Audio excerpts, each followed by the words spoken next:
Y el silencio antes de la música. Antes de todo canto hubo silencio. Y en el silencio moraba Eru, que en la lengua de los Eldares llamado Ilúvatar, el único cuya mente es abismo sin fondo, y cuyos pensamientos se despliegan como eternidades sin nombre.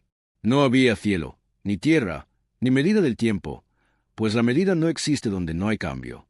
Solo existía el pensamiento, y dentro de él el deseo, y del deseo nació la palabra. Entonces habló Ilúvatar en el vacío, y sus palabras fueron los Ainur, los sagrados, que son los hijos de su mente. Y a cada uno les dio pensamiento y voz, y dentro de ellos ardió el fuego secreto, una chispa del ser del único, para que pudiesen imaginar, crear y regocijarse. Durante incontables edades ellos solo escucharon, pues aún no existía el sonido, ni el aire que lo llevara, sino la pura idea del tono. Y el pensamiento de cada Ainu era como una llama solitaria, brillando en el seno de la oscuridad. Entonces Ilúvatar habló nuevamente, diciendo: He aquí, hijos mi pensamiento, os daré un tema, y sobre él cantaréis juntos, para que la belleza que habita en mi mente se derrame, en una gloria de sonidos que nunca cesará. Y así fue concebida la primera música de los Ainur, aunque aún no había sido oída por ningún oído, ni siquiera por los que habían de cantarla. 2. La gran sinfonía de los Ainur. Entonces Ilúvatar les propuso un tema de profunda armonía, vasto y hermoso, lleno de luz y de sombra, de quietud y movimiento, de paz y deseo. Y los Ainur se alzaron, y comenzaron a tejerlo en sus pensamientos. Primero fue un murmullo suave, como brisa sobre el agua dormida, pero pronto creció, y las voces de los Ainur se unieron en un solo resplandor. Era como un océano de sonidos que danzaban en el vacío, formando colores que aún no existían. Y cada uno cantaba según su comprensión del tema, y el corazón de Ilúvatar se regocijaba, pues el canto era vasto y múltiple. Así nació la gran sinfonía, y en ella estaban ya prefiguradas todas las cosas que serían. Entre los más poderosos estaba Melkor, a quien Ilúvatar había otorgado dones de pensamiento más vastos que a ningún otro de sus hijos. Y en su mente ardía un deseo secreto, el de crear algo que fuese solo suyo, no nacido del pensamiento del Padre. Por eso, mientras los otros Ainur canto del amanecer, oh tú que eras antes del sonido, haz que las voces que nacen de ti no olviden su origen en el silencio, porque de ti fluye toda melodía, y en ti volverán los acordes del fin. 3. La discordia de Melkor. Entonces se alzó un estrépito en la sinfonía. Donde antes había unidad, ahora había contienda. Donde había armonía, surgió la tensión. Melkor tejía su música con fuerza ardiente, y algunos Ainur, fascinados por su audacia, siguieron sus acordes. Y pronto el canto se volvió una tempestad. El sonido de los mares que no existían chocó con montañas no nacidas, y el aire del vacío se estremeció con truenos sin tiempo. Los demás Ainur se turbaron, y su canto vaciló, y la belleza del tema de Ilúvatar fue cubierta por olas de sonido y furia. Entonces Ilúvatar sonrió, pues sabía que ninguna disonancia puede prevalecer fuera de su voluntad.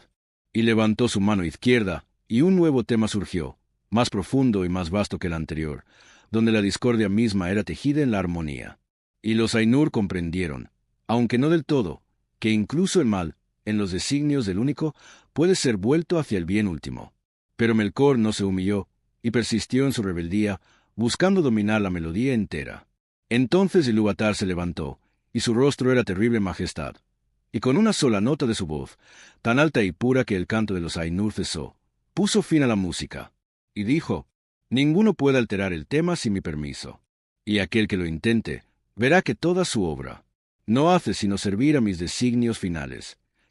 Y los Ainur se inclinaron, temblando. 4. El nacimiento de Arda. Ilúvatar los llevó al vacío, y les mostró lo que habían cantado. Y vieron ante sí un mundo, una esfera suspendida en el vacío del Ainur, donde su música se hacía forma. Montañas, mares, estrellas, luces y sombras, todo era imagen del canto que habían tejido. Y los Ainur se maravillaron, pues nunca habían visto lo que antes solo imaginaron. Y Ilúvatar les dijo: He aquí vuestro canto hecho visible, el mundo que será llamado Arda, y en su seno morarán hijos de mi pensamiento, más grandes en libertad que vosotros, aunque menores en poder. Y los Ainur comprendieron que la historia del mundo sería el eco de su música, y que en ella vivirían las notas de su ser. Algunos miraron a la visión, y amaron la tierra naciente, y desearon descender a ella. Así nacieron los Valar, los poderes del mundo. Y con ellos vinieron los Maiar, sus servidores y compañeros, pequeños en poder pero grandes en fidelidad. Los Valar descienden al mundo. Entonces los Valar entraron en Arda y la modelaron según el tema que habían escuchado. Mambe, hermano de Melkor, fue hecho rey del aire y de los vientos, y su espíritu era fiel al pensamiento de Ilúvatar. Ulmo, señor de las aguas, cantaba aún en las profundidades el eco de la primera música. Aule, el forjador, amaba la sustancia del mundo y moldeó sus huesos, las montañas y los metales ocultos. Yavanna, dadora de frutos, sembró las primeras semillas de la vida. Varda, la más resplandeciente, encendió las luces del firmamento y fue llamada el Beret por los elfos que aún no habían despertado. Pero Melkor descendió también y vio lo que sus hermanos edificaban y lo envidió. Y donde levantaban montañas, él las derribaba. Donde creaban mares, él los secaba. Y donde sembraban luz, él vertía sombras. Así comenzó la primera guerra del mundo, la guerra de las formas. La guerra de las formas. El mundo era joven, y aún su materia ardía, y en su superficie las llamas de la discordia se alzaron. Los Valar lucharon con Melkor durante edades incontables. Las montañas se alzaban y caían, los mares se abrían en furia, y el aire mismo temblaba bajo sus batallas. Pero Ilúvatar no intervino, pues sabía que en esa lucha se templaba la sustancia del mundo. De esa guerra nacieron los valles, los ríos y los mares que habrían de ser moradas de los hijos venideros. Poema de Yavanna. Del fuego y la sombra brota el verde, de la ceniza la flor, y en el llanto de la lluvia se esconde la semilla. Así el mal se tuerce en bien, y el dolor en canto nuevo. 7. La luz de las dos lámparas. Cuando al fin la tierra se sosegó, los Valar edificaron su morada en el centro del mundo, y levantaron dos grandes lámparas para iluminarlo, Iluin al norte y Ormal al sur. Y bajo su luz brotaron los primeros bosques, y los mares brillaron como cristal. Era la edad de las lámparas, y el mundo era joven y hermoso. Mas Melkor, desde el norte, edificó una fortaleza en las tinieblas, Utumno, la raíz de su poder, y desde allí observaba con odio la obra de sus hermanos. Una noche, bajo el velo de su oscuridad, Melkor destruyó las lámparas, y la luz se derramó sobre la tierra, y los mares se alzaron, y el mundo se partió. Así terminó la primera primavera de Arda. 8. La sombra del norte. Los Valar se retiraron a las costas del oeste, y allí erigieron Valinor, tierra de paz, y plantaron dos árboles de luz, Telperion, de plata, y Laurelin, de oro. De ellos brotaba la alternancia de los días, y su resplandor bañaba las tierras benditas. Pero el norte permanecía en sombras, y el nombre de Melkor se convirtió en terror. Aún vagaban por las tierras oscuras los ecos de su poder, y las criaturas que él había corrompido. Y los Valar aguardaban el momento del despertar de los hijos de Ilúvatar. 9. El despertar de los primeros hijos. Y llegó el tiempo que había sido señalado en la música. En la ribera del lago Cuivienen, bajo las estrellas que Varda había encendido, despertaron los primeros nacidos, los Kendi, que luego serían llamados elfos. Miraron el cielo y se maravillaron de las luces, y amaron las aguas, las piedras y los árboles, pues en ellos sentían el eco del canto que aún resonaba en el mundo. Y los Valar, al verlos, se llenaron de gozo, y temieron por ellos a causa de Melkor. Por eso lo apresaron y lo llevaron encadenado ante el trono de mandos, y así hubo paz por un tiempo en Arda. Epílogo, canto de Lúmenor. Todo comenzó en la música, y en la música todo terminará. Las notas que ahora suenan son ecos del primer acorde, y cada corazón que ama, canta sin saberlo.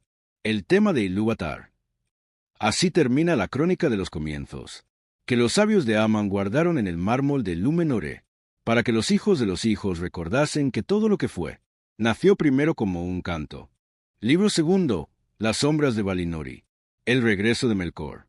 Después de 3 edades de silencio, cuando las tierras estaban en calma y los árboles de Valinor daban su luz en ciclos de plata y oro, Melkor fue liberado de las estancias de mandos.